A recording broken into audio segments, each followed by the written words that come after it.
Hi, Sari from Parent Plus. Just wanted to pop on really quickly. Sorry, my screen looks really blurry. Let me just, oh, I can't clear it.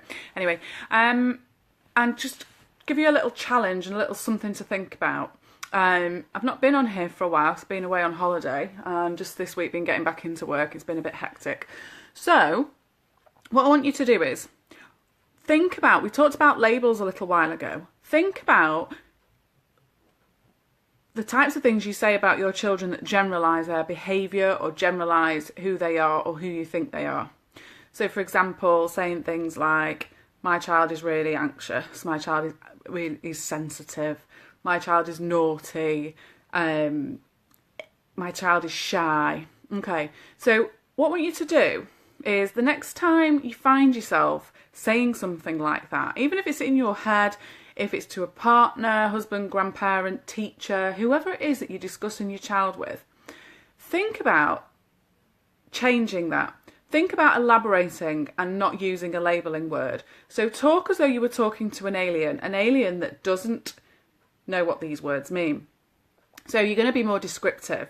So rather than saying my child is anxious, think about, okay, what I'm seeing is that my child is crying a lot, or is saying that they don't want to do things, or they're starting to resist wanting to go to certain places.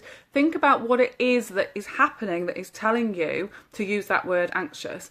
And there is a purpose for that, is because what can happen is we can start to generalise, and we can do this with ourselves. So once we kind of put a label on something, it's very quick for us then to use that, when actually it might be to varying degrees and it might be different. Because if you find yourself constantly saying my child is anxious, or my child is naughty, it's like you're almost imprinting it in your brain and their brain and whoever else's brain it is that you're sharing it with or you're saying it to.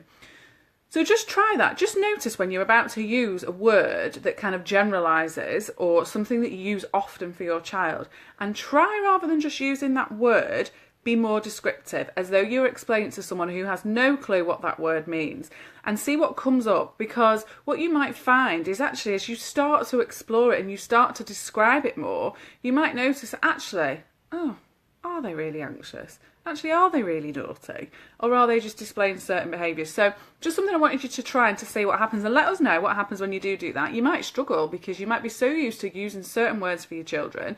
And again, that's part of the reason I want to challenge you to do that, is to notice when you're doing it and then try and be more descriptive and see what happens and see what comes from that. So give it a go and let us know how you get on. And if anyone's got any questions, do give us a shout. Pop over into our free support group and ask any questions if you've got any over there. Okay, so I'll see you soon. Cheers, guys.